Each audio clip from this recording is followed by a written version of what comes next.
Bonjour à tous, nous sommes à Caen pour les 30 ans d'émissions locales. Nous avons été invités par l'Association régionale d'émissions locales de Basse-Normandie. Nous sommes ici pour présenter la recherche action collective, notre action AML Prod, et assister à des tables rondes, des témoignages de jeunes et bien d'autres choses encore pour fêter ces fameux 30 ans d'émissions locales.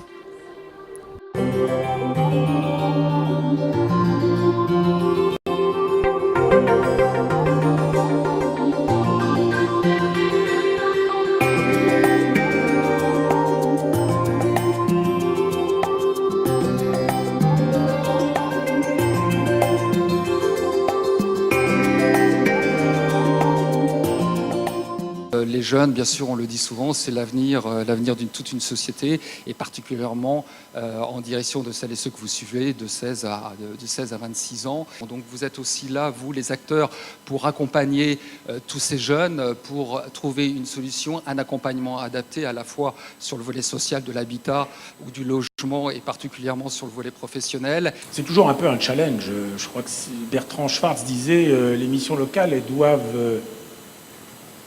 changer, elles doivent s'adapter. Et elles doivent aussi adapter la société aux jeunes. Principale victime de la crise économique, les jeunes ont un taux de chômage 3 fois plus élevé que celui des adultes. La sélection opérée par l'école se double d'une sélection impitoyable par le marché du travail. Je pense que Bertrand Schwartz pourrait écrire les deux mêmes phrases en 2012. Amaria Sekouri, du Conseil national d'émissions locales. Quelles sont les étapes marquantes du réseau Je vais essayer de ne pas être ennuyeuse, parce que c'est vrai que quand on parle de rétrospective, on a en effet des moments clés, mais ça reste des grandes étapes des pouvoirs publics et des grands programmes qui ont concerné l'émission locale. Alors il y a eu déjà, en effet, quand M. Mauroy, le ministre Mauroy, a demandé un rapport à M. Schwartz, il y a eu ce fameux rapport, il y a eu l'ordonnance, en effet, qui a créé les PAIO et l'émission locale de manière expérimentale. Et puis ensuite, j'ai envie de dire, il y a quelques dates clés. Il y a eu 89, qui est une date importante, puisque 89, l'émission locale rentre dans la loi. Et elles ne sont plus expérimentales. Le rapport Astoy qui fait une évaluation en fait du réseau d'émissions locales et qui dit voilà, ce réseau c'est un guichet qui doit être interinstitutionnel, qui doit être pluridisciplinaire. La loi de lutte contre les exclusions qui a été vraiment un tournant important pour l'émission locale, puisque là c'est la loi de 98 qui crée dans le cadre de la loi de lutte contre les exclusions le programme Trace. 2005, plan de cohésion sociale, où on inscrit l'émission locale dans le code du travail. Donc voilà où on en est aujourd'hui. Civis, ça continue encore aujourd'hui.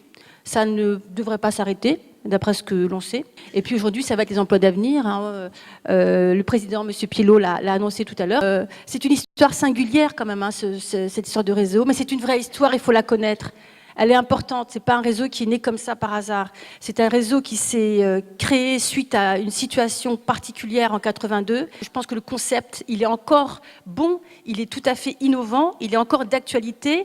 Il s'agit de garder cette idée d'autonomie locale, d'innovation, mais en même temps de pouvoir répondre à des commandes aussi nationales.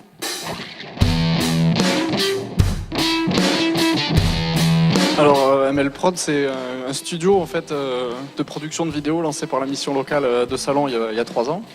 Et en fait c'est une des expérimentations qui a été lancée donc à la suite de la réflexion qui a été menée par un petit groupe de missions locales et qui essaie de montrer qu'il n'y a pas que les dispositifs mis en place par l'État ou qui arrivent d'en haut et qui tombent un peu sur les conseillers, mais que d'autres dispositifs plus hétérodoxes peuvent aussi fonctionner pour intégrer les jeunes.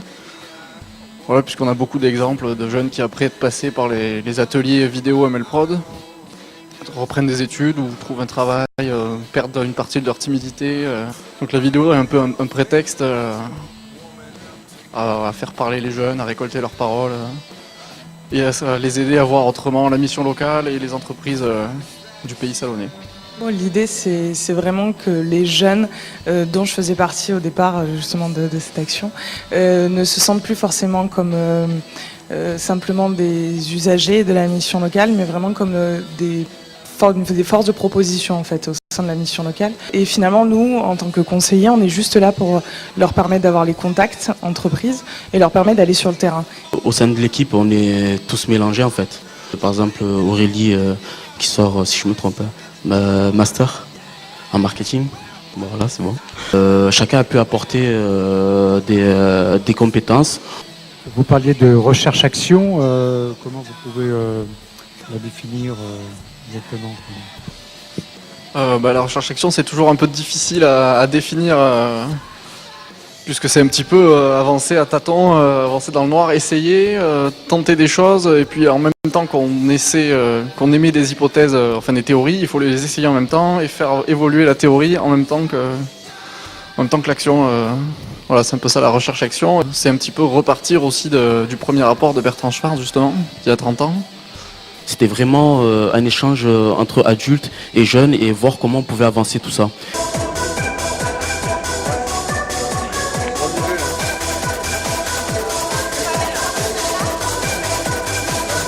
Et donc je viens de terminer mes études, donc je suis en recherche d'emploi en ce moment. Donc là, on est à la journée professionnelle pour les 30 ans de mission locale de la Basse-Normandie. Qu'est-ce que tu as pensé de cet événement, de cet après-midi ? C'était intéressant, ça permettait d'avoir le point de vue de plusieurs personnalités, donc c'est très enrichissant. Donc, et puis j'ai pu témoigner, dire mon parcours et ce que m'avait apporté le parrainage. Donc, À propos de ton témoignage, justement, je pense que c'était important qu'il y ait des jeunes dans ces manifestations et que tu aies pu apporter ton expérience, ton avis ? oui, effectivement, parce que on est quand même les destinataires en fait des missions locales, donc ça me paraît intéressant et puis de dire ce que m'apporte au quotidien les services en fait de la mission locale. Voilà. Et ta mission locale, petite question qui tue ici au milieu de tous ces conseillers, est-ce qu'elle te plaît bien ou tu aurais des choses à améliorer, à transformer ? Franchement, oui, elle me plaît bien. Elle répond à mes attentes, donc c'est toujours intéressant et c'est sûr qu'à l'école, en fait, on connaît pas le monde du travail, on sait pas comment se vendre, donc c'est toujours un plus d'avoir des conseils et d'être accompagné et de pas se sentir seul, en fait. Voilà. Okay,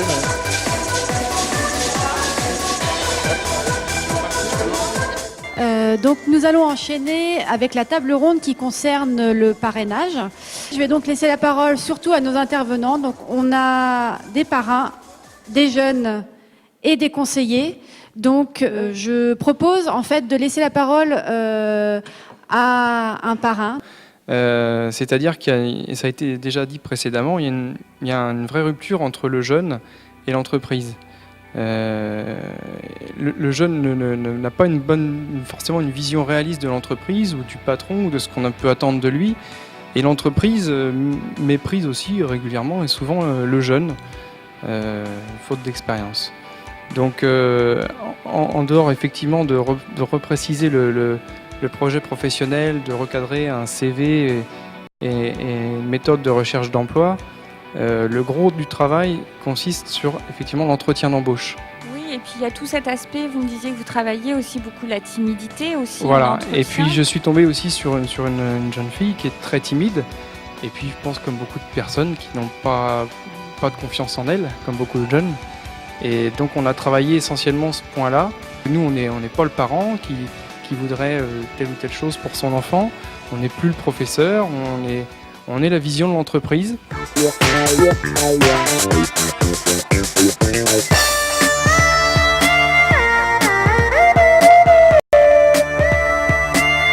Alors on va passer à la troisième table où en fait on va parler de l'emploi, vers l'emploi durable.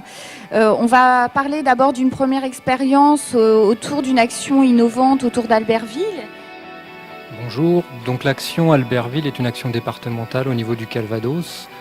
Donc nous avons monté pour la première fois il y a 2 ans.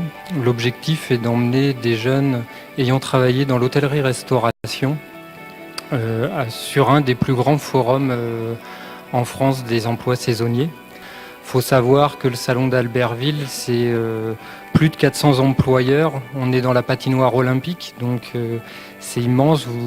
À l'ouverture, on est comme à l'entrée d'un concert. Il y a plus de 10 000 personnes à l'entrée et c'est la bagarre pour passer un entretien. donc vous êtes là pour les coacher. Et puis je crois que le FAFI l'année dernière, dans le cadre d'un accord national avec les missions locales, a décidé de financer un peu cette expérimentation et justement pour que les jeunes soient bien encadrés. Bonjour à tous. Donc effectivement, le FAFI est intervenu en cofinancement avec la Directe pour aider justement les missions locales dans le projet du Forum de la saisonnalité, comme vient de le signaler Nicolas. Donc nous sommes intervenus, l'objectif étant qu'effectivement en amont il y avait eu des besoins qui avaient été identifiés sur la préparation aux entretiens. Alors donc Georges, pourquoi ce choix d'aller à la montagne? Comment ça s'est passé? Racontez-nous. Pour une première saison, c'est très bien passé. C'est difficile, hein? Oui, assez difficile d'être déjà à distance, la famille, pendant de nombreux mois. Et vous pensez que si vous n'aviez pas été accompagné au forum d'Albertville, ça aurait été plus difficile? Oui, pour avoir une place en saison d'hiver, oui, ça aurait été plus dur. Aujourd'hui, donc après cette saison d'Albertville, donc vous êtes revenu, toujours envie de continuer dans ce domaine? Oui, je continuerai en cuisine comme en salle. D'accord, merci. Donc voilà, sur cette expérience, on va...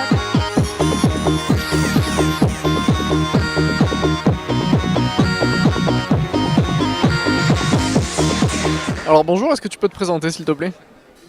Donc bonjour, je suis Kobarin, un artiste local, donc je fais de la musique électronique, mais je suis aussi réalisateur et infographiste. Et j'ai été invité à la mission locale en fait pour faire les intermèdes musicaux. Bon, donc quand il y a les blancs entre les présentations des personnes, les choses comme ça. Et donc j'ai été heureux de participer à la journée, puis j'espère que ça va bien continuer pour eux et puis que ça continue comme ça. Justement en parlant de cet événement, qu'est-ce que tu en as pensé? Moi j'ai trouvé ça bien, nous on n'a pas eu de problème en régie, ça s'est bien passé. Les gens autour ont l'air satisfaits, les expositions étaient intéressantes. Donc voilà quoi pour mon point de vue. Et pourquoi est-ce que tu n'as pas témoigné justement lors de cette journée? Parce qu'on a vu ton portrait, on a entendu ton nom, on savait que c'était toi qui avais fait les intermèdes musicaux, mais le public n'a pas eu l'occasion de te voir. Voilà, en tant qu'artiste, là où je suis le mieux placé pour m'exprimer, c'est en musique ou en vidéo. Donc on a diffusé mon clip dans le hall d'entrée toute la journée, ainsi que ma musique pendant les intermèdes musicaux. Donc ce qui fait que les gens ont pu découvrir mon univers musical et pour moi c'est déjà beaucoup, quoi. C'est suffisant, on va dire. Et qu'est-ce que tu penses en gros du réseau d'émissions locales? Est-ce que ça répond à tes attentes en tant que jeune, quand tu cherches du travail ou que tu as n'importe quel autre problème, puisque c'est une approche globale? Donc moi personnellement aujourd'hui je suis sans emploi. Donc si des gens voient cette vidéo d'ailleurs, si ça les intéresse d'avoir un artiste dans la région et qu'ils ont des choses à faire, des festivals, des choses comme ça, ils peuvent me faire appel quoi. Mais en fait pour moi ils ont pas trouvé quelque chose pour l'instant de concret à niveau professionnel quoi. Mais bon à suivre quoi, voilà, faut s'accrocher et puis on va voir pour la suite. Ok, merci et bon courage alors. Donc voilà, sur cette expérience, on va passer ensuite autour de la formation en fait, puisqu'en fait on a des liens qui se sont créés avec la Poste, de la Poste de Basse-Normandie, le parcours de Cédric et l'accompagnement de Christophe. J'avais l'idée de devenir facteur et donc on s'était contacté et vous m'avez dit qu'une offre allait paraître sur le Pôle emploi et j'ai postulé. Parce que Cédric, en fait, votre parcours, il est intéressant. En fait, c'est presque une finalité. Tout compte fait, vous avez construit votre parcours au fur et à mesure. Donc, en fait, depuis quelques temps, on parle beaucoup d'alternance. Et donc, je sais pas, peut-être vous pouvez nous en dire plus. La Poste, au-delà de ce qu'elle représente pour chacun d'entre vous, j'imagine que tout le monde connaît l'entreprise. C'est aussi une entreprise donc, qui a choisi de développer l'alternance donc, au sein de sa politique d'emploi. L'alternance, donc, deux objectifs, donc contribuer à la formation et à l'intégration des jeunes dans la vie active grâce à l'obtention d'un diplôme et d'une qualification professionnelle. Le second objectif pour nous, la Poste, étant également une logique de pré-recrutement sur notre métier clé qui est le métier de facteur.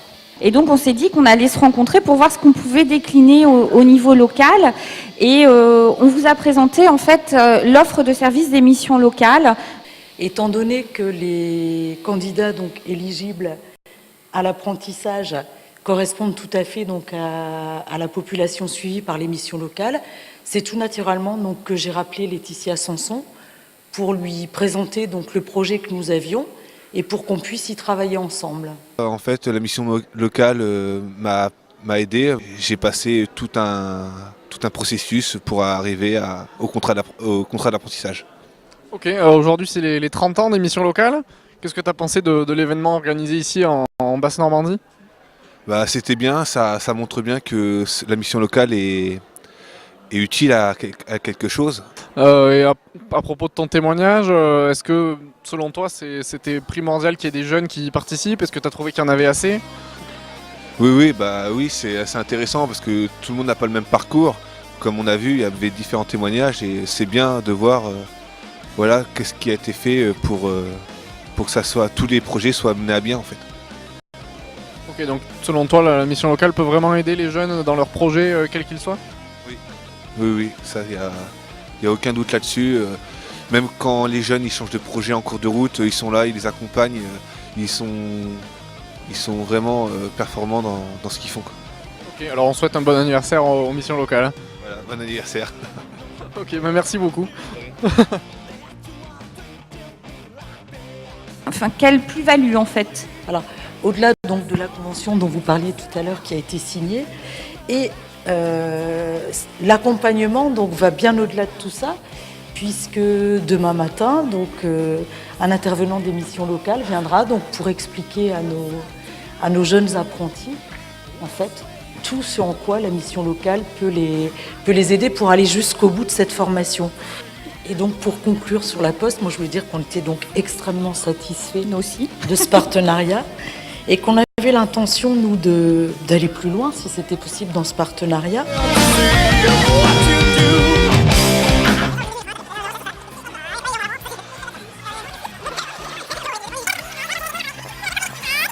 Alors bonjour, est-ce que vous pouvez vous présenter s'il vous plaît? Alors moi je m'appelle Rémi Bienvenu, donc je suis formateur en restauration à l'IRFA depuis une dizaine d'années. J'ai cru comprendre que vous travaillez en étroite relation avec les missions locales. Est-ce que votre partenariat est fructueux? Est-ce qu'il vous satisfait? Oui, tout à fait, oui, ça se passe très bien. Donc on connaît pas mal de gens de la mission locale, donc on travaille avec eux régulièrement. Donc, puisqu'on a des jeunes qui rentrent à peu près 2 fois par mois, donc en formation, donc on est tout le temps avec eux finalement, hein, en correspondance avec eux. Ouais. Et on a réalisé les cocktails pour servir le cocktail aujourd'hui. Donc on a travaillé au restaurant d'application à l'IRFA donc par rapport à ça. Et puis j'en ai pris 3 avec moi pour faire le service. Ils étaient contents, au contraire, ça leur change puisque là ils n'étaient pas au centre. Donc ça leur permet de voir autre chose. Donc voilà, c'était une bonne expérience pour eux. Et est-ce que leur place n'aurait pas pu être sur scène pour témoigner? Ou est-ce que c'est peut-être la meilleure façon qu'ils ont de témoigner vu leur spécialité, leur métier? Oui, en plus, oui, c'est ça. Ouais, je pense que c'est une bonne pause. Oui, tout à fait, vous avez raison. Maxime, ce que j'aimerais, c'est que vous nous racontiez votre parcours comme vous me l'avez raconté, mais qui remonte à très loin en fait, dès le scolaire. Je remercie la mission locale et moi particulièrement la PAIO parce que sans la PAIO, j'en serais jamais là aujourd'hui parce que c'est le seul endroit que j'ai trouvé qui apporte les informations précises par rapport à ce dont on a besoin ou envie. Et donc en fait c'est là que tout part, c'est que je suis quelqu'un d'assez entêté et qui est toujours persuadé d'avoir raison. Et quand j'étais au collège et au lycée, je savais déjà que j'allais m'orienter vers tout ce qui était création graphique. Donc à partir de là, j'ai toujours fait passer ça avant mes études. Ça a créé énormément de problèmes avec ma famille. Donc du coup, première étape, c'était mon indépendance. Donc là, j'ai arrêté le lycée le jour de mon anniversaire. C'était mon cadeau. Là, j'ai commencé à découvrir un monde que je connaissais pas du tout et j'ai beaucoup regretté qu'on n'ait pas de cours là-dessus. C'est-à-dire l'emploi, c'est-à-dire comment trouver un appartement, c'est-à-dire à l'époque les ACDIC, maintenant le Pôle emploi, l'intérim. Enfin voilà, j'ai fait beaucoup de petits boulots. Je m'en suis sorti. Et au bout d'un moment, j'ai envie de rejoindre un peu la passion et le travail. C'est-à-dire que puisque je passais beaucoup de temps sur la création et mes logiciels et que je travaillais à côté, il y a peut-être moyen d'allier les deux. Et c'est là que du coup j'ai eu accès à la PAIO, c'est par mon père que j'en ai entendu parler. J'ai eu un premier rendez-vous et étonnamment, même si ça paraît le b.a.-ba, j'ai été écouté d'une part et compris. Et ça n'avait pas été le cas avant. C'est que c'est la première personne qui m'a dit il n'y a pas de problème, tu vas y arriver en fait. Il a cherché à savoir en fait ce qui m'intéressait, il m'a trouvé une formation dans le graphisme sur Paris. Donc je suis monté sur Paris, c'était en alternance. le patron que j'avais actuellement m'a laissé ma chance. Il m'a dit voilà, 1 heure de rush. Écoute, soit tu te mets 2 semaines en vacances, parce que moi je pars en vacances, soit tu poses une vidéo et on verra bien ce que tu vaux. J'ai jamais autant travaillé que pendant ces 2 semaines-là. Et grâce à cette vidéo-là, je me suis fait repérer par d'autres gens pour qui j'ai bossé un été sur un événement dans le sud. Et du coup là, ça fait 3 ans et demi maintenant. J'ai eu des coups de balle à n'en plus finir parce que voilà, avec les contacts que je m'étais fait avant, j'ai beaucoup joué sur mon réseau. J'ai réussi à avoir du boulot régulièrement, à peu près. Et donc là, voilà, ça fait 3 ans maintenant que je suis indépendant. Et dans à peu près 3 semaines, je monte ma SARL parce que j'ai atteint les plafonds de ce que je pouvais gagner. Et normalement, en associé avec un bon copain qui sont en cours. Donc voilà.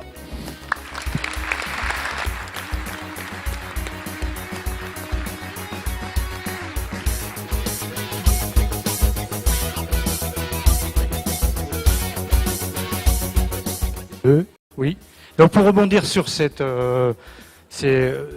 témoignages tout à fait éclairants, donc nous avons invité nos financeurs, parce que vous avez dû certainement remarquer qu'il était à multiples moments question de mesures, de programmes, de dispositifs financés pas aussi bien par l'État. On a les dispositifs du Conseil régional, Élan, Espoir, et puis peut-être aussi moins directement sur le Conseil par rapport au dispositif du Conseil général, le Fonds d'aide aux jeunes ou accompagnement des jeunes au RSA. Donc ce qui nous semblait important, c'était d'interroger nos financeurs sur les politiques qu'ils menaient en direction des jeunes que nous accompagnons. Donc comment allez-vous demain renforcer votre soutien au milieu local pour leur permettre de poursuivre leurs actions auprès des jeunes concernés par vos politiques?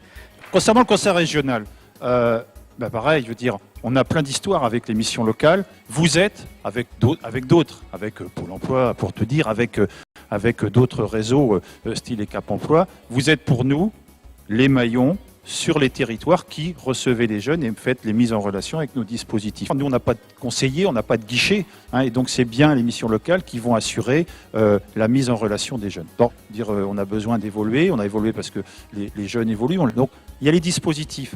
Ce qui est important aussi, c'est la sagacité des missions locales.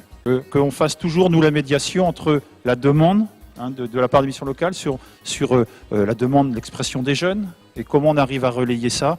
C'est vrai qu'entre nos deux départements, on a 2 démarches différentes, mais c'était intéressant justement de les exposer.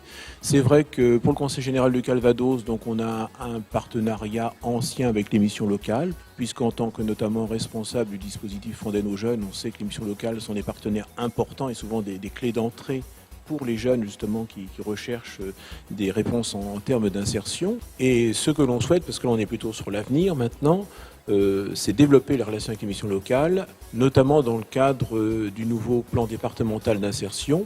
Donc on va développer un partenariat avec les 4 missions locales du Conseil général dans ce cadre-là, où les missions locales donc, seront référentes pour une partie des jeunes et des parents isolés, pour justement construire les parcours d'insertion. Donc on est actuellement au stade des négociations et logiquement je pense qu'on pourra déboucher pour un partenariat début 2013. Très bien, merci.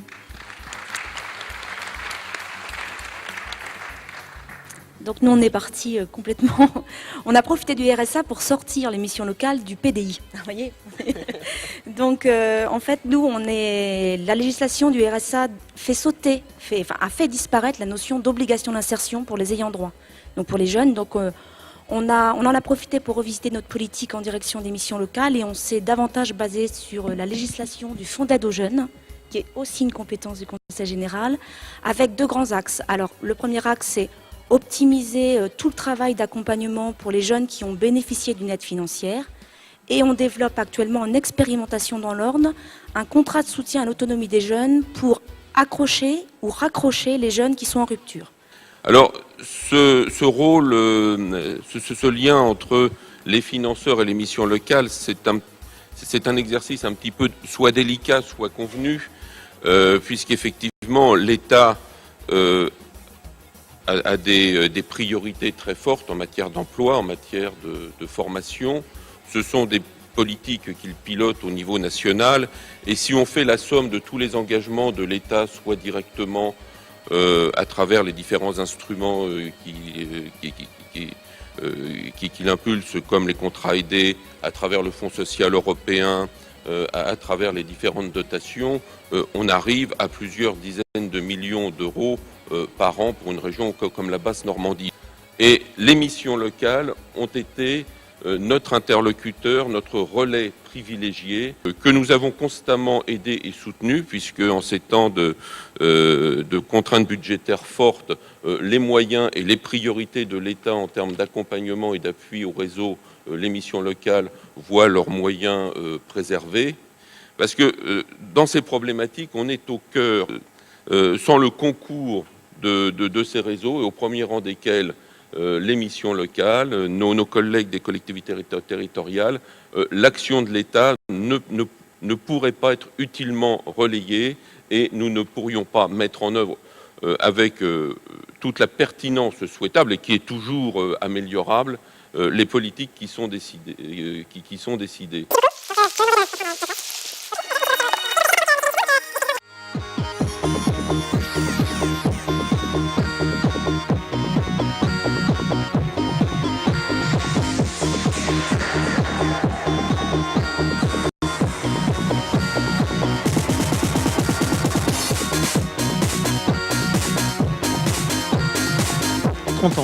30 ans, c'est un âge de maturité, 30 ans.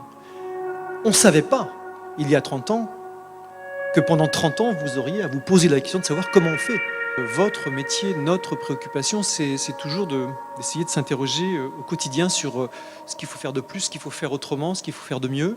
Car ça fait une trentaine d'années qu'on s'interroge sur ce qui fait que cette société bloque sur la question de la place de la jeunesse dans la société du travail. Il n'y a pas le parcours standard, il n'y a pas la vérité encore sur cette question. Il y a à respecter ce qu'il s'exprime en chacun d'entre vous et en chacun d'entre nous, vraisemblablement, pour apporter des réponses de plus en plus riches, de plus en plus complexes. Et c'est en tout cas le pari qu'il faut qu'on fasse. Il s'agit de se saisir de cette complexité pour réussir sa vie, pour faire en sorte que votre trajectoire soit une trajectoire choisie et non subie. L'accès à la compétence, l'accès à l'emploi, l'accès à l'autonomie, c'est quelque chose qu'il nous faut appréhender avec ambition. L'enjeu de demain, pour nous, le Conseil régional, avec la totalité des partenaires qui se sont exprimés tout à l'heure, bien évidemment dans une co-responsabilité dans la mise en œuvre, c'est de faire en sorte qu'on soit capable de s'occuper encore mieux demain du plus éloigné. Je voudrais être le plus concis possible. Effectivement, 30 ans, c'est un anniversaire important, c'est l'âge de la maturité. Et pourtant, si l'on se retourne un petit peu en arrière, quelques instants, l'époque que nous vivons aujourd'hui présente de grandes similitudes avec celle qui a vu la naissance des missions locales.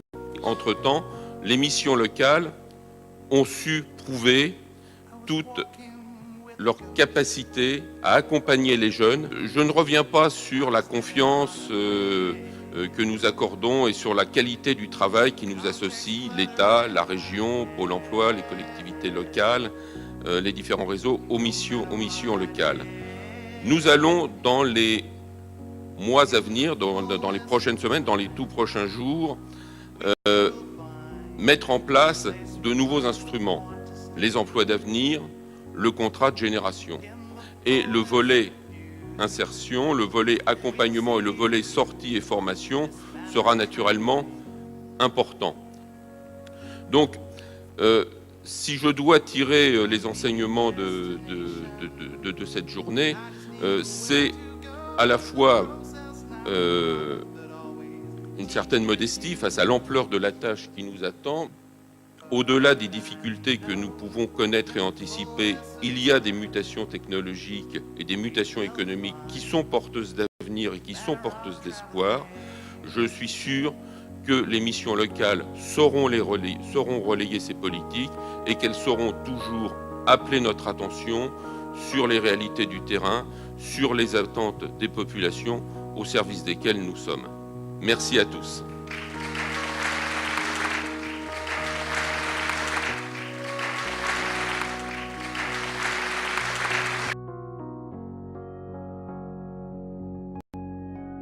Alors qu'est-ce que vous avez pensé de cette journée des 30 ans d'émission locale? Moi, j'ai été extrêmement content, extrêmement satisfait du témoignage des jeunes. J'aurais préféré qu'il y ait davantage de témoignages sur leur parcours, sur leurs galères, puis aussi sur leur réussite, parce qu'il y a quand même beaucoup de réussites après des démarrages des fois difficiles. Réellement satisfaisante à la fois dans la forme et le fond. La forme parce que c'était à la fois convivial et je dirais concret, pratique et informatif. Et puis donc sur le fond, et c'est vrai qu'on a déroulé le parcours entre guillemets d'émissions locales durant ces 30 années et je pense que c'était très éclairant, très, très riche aussi pour nos partenaires et nos interlocuteurs. Donc dans l'ensemble, on peut dire que vous souhaitez un bon 30 ans en mission locale? Ah bah oui, tout à fait, oui, bien sûr. Oui, tout à fait. Oui. Prendre en compte la parole des jeunes, oui, c'est important. Après, est-ce que parfois ils ont suffisamment le recul sur toutes les données? Ça, c'est pas évident. Excellente. Les jeunes doivent être au cœur de l'ensemble de notre dispositif. Et effectivement, là, il y a eu des témoignages, des choses extrêmement concrètes, des cas, des cheminements. C'est ça qui est intéressant et c'est ça qui est illustrant aussi pour l'activité que l'on veut développer à terme. Et amener effectivement à faire en sorte que les dispositifs soient au plus près de leurs préoccupations. Donc on va faire court. Mais plutôt qu'une conclusion, je vous propose une ouverture, parce qu'on fête les 30 ans. Il est, je pense, pas question que ça s'arrête demain, vu ce qu'on a pu voir aujourd'hui. Alors la société bouge, Bertrand Schwartz le dit dans le petit film, à nous de participer à ces changements et d'influer sur ces pratiques. Ce que je voudrais quand même dire, c'est Bertrand Schwartz, il a eu à l'époque, lorsqu'il a fait passer son message à l'Assemblée nationale, il disait mais la voix est libre. Et il reprenait en cela une des phrases importantes qui avait été donnée par le général Leclerc lors de la Libération, la voix est libre. Mais ça ne voulait pas dire que tout était prêt, ça voulait dire qu'il fallait tout faire. Et on est exactement dans le même cas de figure, la voix est libre, tout est possible. Eh ben, je voudrais finir avec ce message-là. Il n'y a pas de problème. On va y arriver.